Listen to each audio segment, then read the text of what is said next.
మీ ఎలాంటి వ్యాపార ప్రకటనలకైనా వెంటనే మా ఛానల్ సంప్రదించండి. ప్రస్తుతం మనతో పాటు ప్రముఖ ఆధ్యాత్మికవేత్త ఆస్ట్రోన్యూమరాలజిస్ట్ జయప్రద గారు మనతో ఉన్నారు. మేడంతో మాట్లాడేద్దాం. నమస్కారం మేడం. నమస్తే అమ్మా, శ్రీమాత్రే నమః. మేడం, సింహరాశి వాళ్ళు ఓవరాల్గా ఈ రాశిలో పుట్టిన వారి సహజ సిద్ధ లక్షణాలు ఏ విధంగా ఉంటాయి, జీవితంలో అభివృద్ధిలోకి రావాలంటే జీవితాంతం వీళ్ళు చేసుకోవాల్సిన పరిహారాలు ఏంటి, ఆలయాలు ఏమైనా ఉంటే చెప్పండి. ఓవరాల్గా శత్రువులు బెడదేమన్నా ఉంటుందా, వీళ్ళ జీవితం మొత్తం క్లియర్ కట్గా వీళ్ళ కోసం ఎక్స్ప్లెయిన్ చేయండి మేడం. తప్పకుండా అమ్మా. సింహరాశి వాళ్ళు అంటేనే నాయకత్వ లక్షణాలు ఉన్నవాళ్ళు, అంటే వీళ్ళు నాయకులుగా ఉండగలరు. నాయకత్వ లక్షణాలు కలిగిన వాళ్ళు అంటే నాయకత్వ లక్షణాలు నేర్పిస్తారు ఎదుటి వాళ్ళకి. వీళ్ళు ఒక్కలే ఉండాలి, నేనే నాయకుడిగా ఉండాలి, ఎప్పటికీ ఎవరు ఉండకూడదు అని అలా తత్వం ఉండదు. వీళ్ళు లీడర్స్గా ఉండి ఎదుటి వాళ్ళు లీడర్స్గా తయారు చేయడంలో వీళ్ళు ముందు ఉంటారు అనమాట. ఏ పనైనా చేయాలి అంటే మనం చేద్దాం అనే లక్షణం ఎక్కడ, నేనే చేసి చూపిస్తాను అని మాత్రం అనరు. మనం కలిసి చేద్దాం, అందరం కలిసి చేస్తే తలో చేస్తే పనులు అవుతాయి, ఇలా చేద్దాం అని మోటివేషనల్ స్పీకర్స్గా మనం ఎక్కువగా చూస్తుంటాం కదా. వీళ్ళంతా వచ్చే సింహరాశి వాళ్ళే ఉంటారు. అంటే లగ్నాలు డిఫరెంట్గా ఉండొచ్చు, కానీ సింహరాశి వాళ్ళు ఏంటంటే మోటివేషనల్ స్పీకర్స్. అంటే ఎదుటి వాళ్ళని హర్ట్ చేయకుండా, బాధ పెట్టకుండా సున్నితంగా హ్యాండిల్ చేసే విధానంలో వీళ్ళు ముందు ఉంటారు సింహరాశి వాళ్ళు. ఏ విషయమైనా తీసుకోండి, ఎలాంటి సిచ్యువేషన్ అయినా, ఎంత టఫ్ సిచ్యువేషన్ అయినా, కోపం వచ్చినా సరే దాన్ని తమాయించుకొని ఎదుటి వాళ్ళతో సాఫ్ట్గా ఇది ఇలా ఇలా ఇలా అని చెప్తుంటారు. ఆవేశం, కోపం చాలా ఎక్కువగా ఉంటుంది వీళ్ళకి. అందరికంటే ఎక్కువ ఈగో ఉన్నది కానీ వీళ్ళకి. కాకపోతే అది బయటికి ప్రదర్శించరు. ఒకసారి నచ్చలేదు అంటే ఇంకా వాళ్ళతో మాట్లాడే పరిస్థితే ఉండదు. ఎప్పటికీ వాళ్ళకి ఎందుకు నచ్చలేదు అని కారణం కొని చెప్పరు, ఎందుకు రావట్లేదు అని కారణం చెప్పరు, అలా వదిలేసి వచ్చేస్తారు. అది ఎంత పెద్ద పదవైనా, ఎంత పెద్ద ఉద్యోగమైనా వదిలేయడం అనేది వీళ్ళకి అలవాటు. అది వీళ్ళ లక్షణాలు.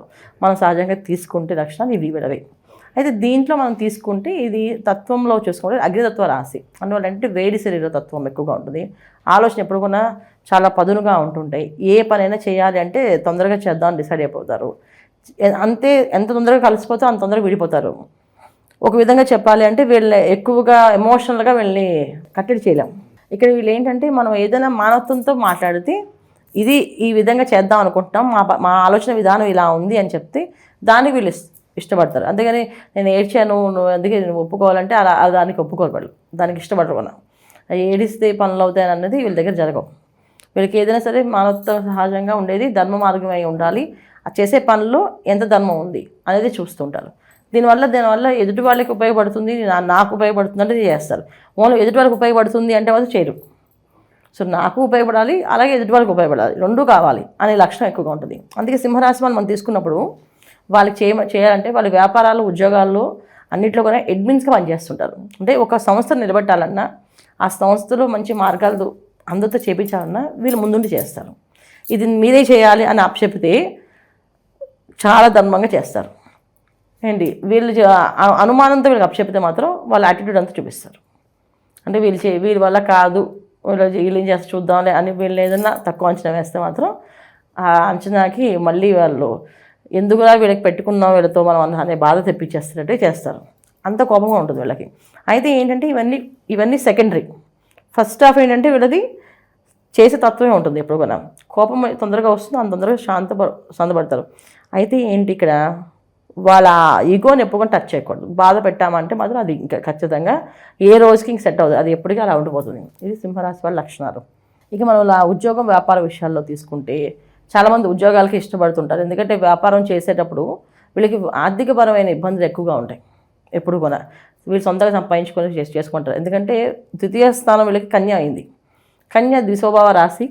ఏంటంటే వాళ్ళందరూ ఎవరిని అడగాలంటే వీళ్ళకి మొహమాటం. సొంత తండ్రి దగ్గర అడగలేరు వీళ్ళు. మా నాన్నని అడిగితే ఎందుకు మా నాన్న నాకు అని అనుకోరు. వాళ్ళ నాన్న నేను డబ్బులు ఇస్తాను వ్యాపారం చేసుకో అంటే అప్పుడు సరే నాన్న ఇస్తారు, నాన్న మా అన్ని టైంకి అప్ చెప్పేయాలి, ఇచ్చేయాలి, నేను మోసం చేయకూడదు నాన్న అని ఆలోచనతో చేస్తారు.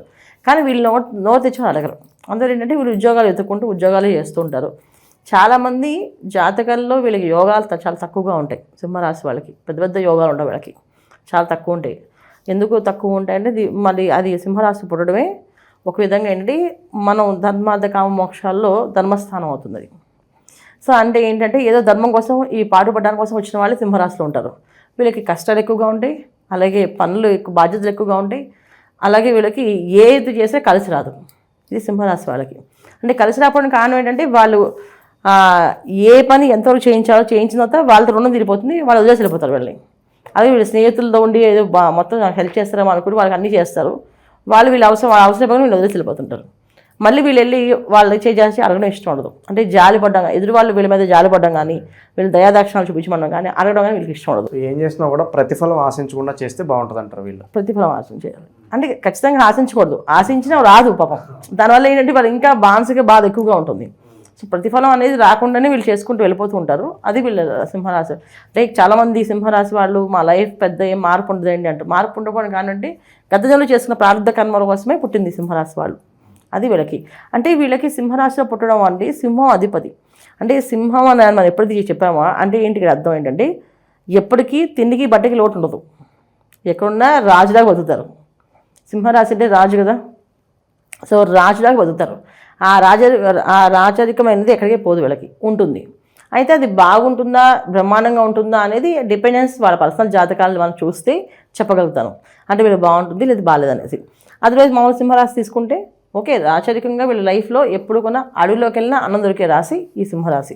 ఎక్కడికి వెళ్ళినా వీళ్ళకి ఫుడ్ అండ్ బ్రెడ్ అనేది ఈజీ అని చెప్పేసి కదా, అది వీళ్ళకి ఈజీగా ఉంటుంది, వచ్చేస్తుందన్నమాట.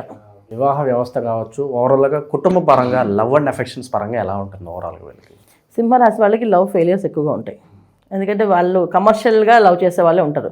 ఏదైతే కమర్షియల్గా మాట్లాడుతుంటారు. వాళ్ళకి వచ్చిన జీవిత భాగస్వామి కమర్షియల్ కోరుకుంటుంది. అలాగే వీళ్ళు ఎవరైనా లవ్ చేసినా వాళ్ళు కమర్షియల్గా యాక్టివిటీస్ ఎక్కువ ఉంటుంది. పెళ్ళి, కట్నం ఎంత అన్ని అంత ఖచ్చితంగా. అంటే ఎంత సంపాదిస్తారు, ఎంత సంపాదించినా సరిపోదు వాళ్ళకి. నాకు ఇలా అనుకున్నాను అంటే వీళ్ళు ఒక రౌండ్ ఫిగర్ శాలరీ సంపాదించాను అనుకోండి, ఆ రౌండ్ ఫిగర్ ఆ అమ్మాయి అనుకోదు. అమ్మాయి ఇంకా ఎక్స్పెక్ట్ చేస్తుంది. అలాగే అబ్బాయి ఇంకా ఎక్స్పెక్ట్ చేస్తుంటాడు. అది సింహరాశి వాళ్ళకి కొంచెం టాస్క్ ఉంటుంది. అయితే సింహరాశి ఆడవాళ్ళకి, స్త్రీలకి కొంచెం బెటర్, కానీ మగవాళ్ళకి మాత్రం చాలా ఇబ్బందులు. సింహరాశి ఆడవాళ్ళు అనుకోండి, ఇంకా హస్బెండ్ సంపాదించిన హస్బెండ్ కమర్షియల్ ఉన్నా వీళ్ళు అడ్జస్ట్ అవుతారు. ఇంకా మా వారు అంతే, ఆయన అలాగే ఉంటారు, ఆయన ఇంతే, ఆయన ప్రతిదానికి ఆలోచిస్తారు, లెక్కలు వేస్తుంటారు, ఆయన లెక్క ప్రకారం వెళ్తే బెటరు అని చెప్పి అడ్జస్ట్ అయ్యే వాళ్ళు ఉంటారు. కొంతమంది అడ్జస్ట్ అవ్వక వదిలేసి వెళ్ళిపోయిన వాళ్ళు కూడా ఉంటారు. ఇక్కడ అమ్మాయిలు ఇది. కానీ అబ్బాయిల విషయంలో మాత్రం వైఫ్ వెళ్ళిపోతే బాధ కదా ఖచ్చితంగా. కానీ వైఫ్ ఎప్పుడు కూడా ఎక్స్పెక్టేషన్స్ ఎక్కువగా ఉంటాయి వీళ్ళ మీద. నాకు ఇలా చేస్తే బాగుంటుంది, మా వారు ఇలా ఉండాలని అనుకుంటుంది. అలా చెప్తూ ఉంటే వీళ్ళకి ఇంకా అది మానసిక బాధ ఇంకా ఎక్కువగా ఉంటుంది. అది వాళ్ళకి చెప్పుకోలేక, ఎవరికి చెప్పుకోలేక బాధపడుతుంటారు. ఒక్కొక్కసారి అగ్రెసివ్గా రియాక్ట్ అయితే డివోర్స్ అవుతాయి. అందుకని సింహరాశి వాళ్ళకి పెళ్ళిళ్ళే బెటరు. అసలు లవ్ మ్యారేజ్ అనేది అది లీస్ట్ ప్రయారిటీ నా దృష్టిలో. అసలు లవ్ మ్యారేజ్ అనేది వద్దని చెప్తారు. లవ్ మ్యారేజ్ వీళ్ళు సెట్ అవుతుంది కదా. వీళ్ళు అనుకుంది ఒక ఆలోచన, వచ్చే అమ్మాయి ఇంకో ఆలోచన, అలాగే ఒక అబ్బాయి అయితే ఇంకో ఆలోచన, అమ్మాయికి అయితే ఒక ఆలోచన. అందుకని సెట్ అవ్వవు. ఇక అన్నదమ్ములు మా తర్వాత తల్లిదండ్రులు వీళ్ళందరూ అంటే వీళ్ళు బాగా ప్రేమగా చూసుకుంటారు. వీళ్ళంటే బాగా ఎఫెక్షన్ ఉంటుంది. అంటే సింహరాశి వాళ్ళకి అన్నదమ్ములు ఉన్నా, అక్క చెల్లు ఉన్నా, అమ్మ నాన్న ఉన్నా, వీళ్ళందరూ ఏంటంటే వీళ్ళని బాగా చూసుకుంటారు. వీళ్ళంటే బాగా ఇష్టపడుతుంటారు. నా కొడుకు అని, నా కొడుకు బాగుండాలని, మా అన్నయ్య బాగుండాలనో, మా తమ్ముడు బాగుండాలనో ఇలా చెప్పుకుంటూ వెళ్తూ ఉంటారు. సో ఎఫెక్షన్, బంధువుల విషయంలో ఎఫెక్షన్ బాగుంటుంది వీళ్ళకి. మీద మ్యారేజ్ తర్వాత కానీ వచ్చేవన్నీ కొంచెం ఇబ్బంది ఉంటుంది. అలాగే కెరీర్ పరంగా కూడా కొన్ని ఇబ్బందులు ఉంటాయి. వీళ్ళు చదివే చదువు ఒకటి, చేసే ఉద్యోగం ఒకటి. అలాగే వీళ్ళు వ్యాపారం ఒకటి చేద్దాం అనుకుంటే ఇంకో వ్యాపారం చేస్తారు, అడ్జస్ట్ అయ్యే వ్యాపారం చేస్తూ ఉంటారు. ఇది వీళ్ళు జరిగే ప్రాబ్లమ్స్. సో ఎంత అడ్జస్ట్ అయితే అంత బాగుంటుంది అంటారా? ఓవరాల్గా అడ్జస్ట్మెంట్స్ పడుతూనే ఉంటారు, అలా అడ్జస్ట్ అవుతూనే ఉండాలా, లేదంటే ఆ కంఫర్ట్ జోన్ నుంచి బయటకు వచ్చి ఏదన్నా కొత్తగా చేసి రిస్క్ తీసుకుంటే పర్వాలేదు అంటారు? అంటే ఇప్పుడు మనం ఏం చేయాలంటే వీళ్ళకి పర్సనల్ జాతకం చూపించుకోవాలి. ఓన్లీ రాశి లక్షణాలు మనం ఇప్పుడు చెప్పింది వాళ్ళు వినేసి అది నేను ఇంతే, నా లైఫ్ నాకు ఇది పెద్దగా గొప్పగా ఏముందని, నా లైఫ్ అదే ఉంది, అదే చెప్పారు అని అనుకోవచ్చు. అలా కాదు. ప్రతి ఒక్కరికి ఒక టర్నింగ్ పాయింట్ ఉంటుంది. ఆ టర్నింగ్ పాయింట్ అనేది ఎప్పుడు వస్తుంది, ఎలా వస్తుంది? కొంతమంది సింహరాశి వాళ్ళకి చిన్నప్పుడు 20 yearsకే మంచి జాబ్ వచ్చి 40 years వరకు వాళ్ళు తిరుగు లేకుండా సంపాదిస్తారు. అసలు అంటే ఫ్లైట్లో తిరగడం, ఫ్లైట్లో ఉండడము, ఒక గంటకి అక్కడ ఒక కంట్రీలో భోంచేయడం, ఇంకో కంట్రీకి వెళ్ళడం, ఇలా జరిగే అవకాశం సింహరాశి వాళ్ళు ఉన్నాయి, రాజయోగాలు. అయితే జాతకాలు బట్టి. అలాగే సంపాదన విషయంలో మనం శాలరీస్ కూడా చాలా బ్రహ్మాండంగా వచ్చే అవకాశాలు ఉంటాయి. కానీ 40 తర్వాత వీళ్ళు డౌన్ అవుతాయి. కొంతమంది 40 తర్వాత రేజ్ అవుతాయి, 40 తర్వాత డౌన్ అయ్యే అవకాశం ఉంది. ఇది మనం ఖచ్చితంగా వెళ్ళి మనం లగ్నాలు చూసుకోవాలి. తర్వాత పర్సనల్ జాతకాన్ని చూడాలి. పర్సనల్ జాతకంలో నా టర్నింగ్ పాయింట్ ఎప్పుడు ఉంది. సో ఒక టర్నింగ్ పాయింట్ అయిపోయిన తర్వాత వచ్చారనుకోండి, సో నెక్స్ట్ టర్నింగ్ పాయింట్ ఎప్పుడు వస్తుంది? ప్రతి ఒక్క రాశికి ప్రతి 5 ఏళ్లకు ఒకసారి టర్నింగ్ పాయింట్ ఉంటుంది. Just small turning point. ఆ స్మాల్ టర్నింగ్ పాయింట్లో కరెక్ట్ టైంలో కరెక్ట్ డెసిషన్ తీసుకుంటే వాళ్ళు పర్ఫెక్ట్ అయిపోతారు కదా అని చెప్తుంటారు సినిమాలో చాలామంది డైలాగులు అవి. అలాగా వీళ్ళకి ఒక టర్నింగ్ పాయింట్ టైంలో మాత్రం కలిస్తే, అంటే ఇప్పుడు జాతకం చూపించారు ఖచ్చితంగా ఒక టర్నింగ్ పాయింట్ అనుకోండి, మనం ఇలా చేసుకున్నాను, అది హ్యాపీగా వాళ్ళకి లైఫ్ లాంగ్ హ్యాపీగా ఉంటుంది అనమాట. ఇది ఖచ్చితంగా వాళ్ళ పర్సనల్ జాతకం చూస్తే కానీ మనం వివరంగా ఇది ఇలానే ఉంటుంది, మీరు ఇలాగే ఉండండి అని చెప్పడానికి లేదు. ఎందుకంటే ఈ తత్వ రాశిలో అగ్నితత్వ రాశి, తర్వాత ధర్మస్థానం, ఈ ధర్మార్థ కామ మోక్ష స్థానాల్లో ధర్మస్థానం అంటాం, అంటే ధర్మస్థానానికి సంబంధించిన రాశి. సో వీళ్ళు ధర్మంగా బతకాలి అంటే, ధర్మం అంటే ఏంటి ఈ రోజుల్లో చాలా తీసుకోవచ్చు, దానికి ఒక పెద్ద సబ్జెక్ట్ తీసుకోవచ్చు మనం. అంటే నా ధర్మం ఏంటి అని అంటే, నేను నా ఇంట్లో నా భర్తకి అన్ని వంట వార్పు అన్నీ చేసి టైంకి అన్నీ పెట్టి ఆయనకి వడ్డించి భోజనం పెట్టడమే నా ధర్మం. ఆ తర్వాత నేను ఈ ప్రొఫెషన్ చేయాలి. ఇది నా ఆడవాళ్ళకు ఉండే ధర్మాలు, పిల్లలు చూసుకోవడం. అలా మగవాళ్ళకు ఉండే ధర్మం తన ఇంటి కుటుంబాన్ని చూసుకోవాలి, మెయింటెనెన్స్ చేసుకోవాలి, తర్వాత బయట వాళ్ళకి సాయం చేయాలి.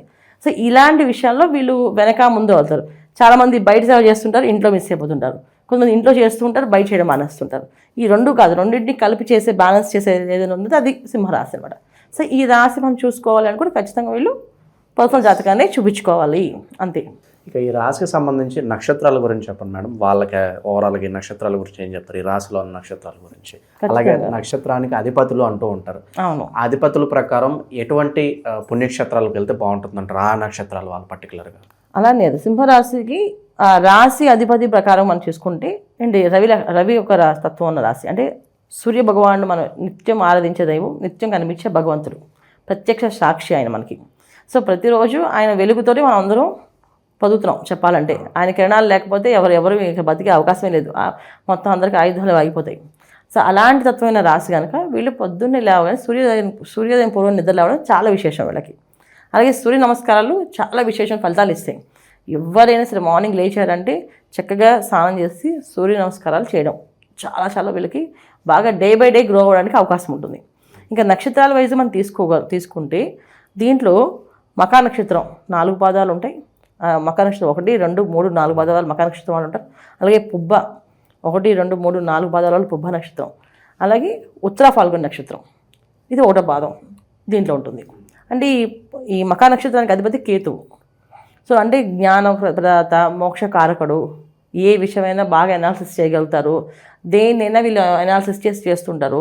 ఈ మకా నక్షత్రంలో పుట్టిన వాళ్ళు ఈ సింహరాశిలో ఉంటే వాళ్ళు ఏంటంటే ఎప్పుడు కూడా ధర్మాలు చేస్తూ ఉంటారు. లైఫ్ ఎప్పుడు ఆటోమేటిక్గా వాళ్ళ పూజల్లోని ఏదో దానంలోకి ఏదో ధర్మంలో పంపించేస్తూనే ఉంటుంది. ఎందుకు చేస్తున్నారో వాళ్ళకి తెలియదు ఆ విషయం. అసలు ఎప్పుడు నాకు అంటే వాళ్ళకి ఇంట్రెస్ట్ ఉండి చేయరు, ఇంట్రెస్ట్ అది ఆటోమేటిక్గా దాంట్లో చేయాల్సిన పరిస్థితి వస్తుంది. అలాంటి పరిస్థితి వచ్చేస్తుంది. కొంతమంది ఇంట్రెస్ట్ చేస్తారు, అది చాలా తక్కువ, రేర్ కాంబినేషన్. నాకు ఇంట్రెస్ట్ నేను చేస్తాను, కొంతమంది ఇంట్రెస్ట్ లేకుండా ఇన్వాల్వ్ అయిపోతుంటారు.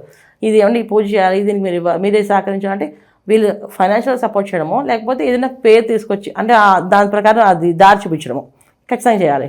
ఇంకా పుబ్బ నక్షత్రం వాళ్ళకి వస్తే విందులు, విలాసాలు, వినోదమైన జీవితాలు, ఇక చేయకూడని పనులు చేయడాలు, ఆకృత్యాలు అన్నీ ఉంటాయి దీంట్లో. ఈ పుబ్బ నక్షత్రం శుక్రుడు సంబంధించిన నక్షత్రం. శుక్ర నక్షత్రం కనుక సకల భోగాలు అనుభవిస్తారు, అలాగే సకల భోగాలు అనుభవించలేని పరిస్థితి కూడా ఉంటుంది. అది మళ్ళీ ప్రారంభ కర్మ బట్టి. ఇప్పుడు పుబ్బ నక్షత్రం ఏంటంటే, కానీ నేను బయటికి ఎక్కడికి వెళ్ళే అవకాశం లేదు, నాకు డబ్బే లేదు, నాకు ఉద్యోగమే లేదు, ఇంకా చెప్పాలంటే పెళ్ళి కాలేదు, ఏంటంటే ఆ పరిస్థితి అని అడుగుతారు.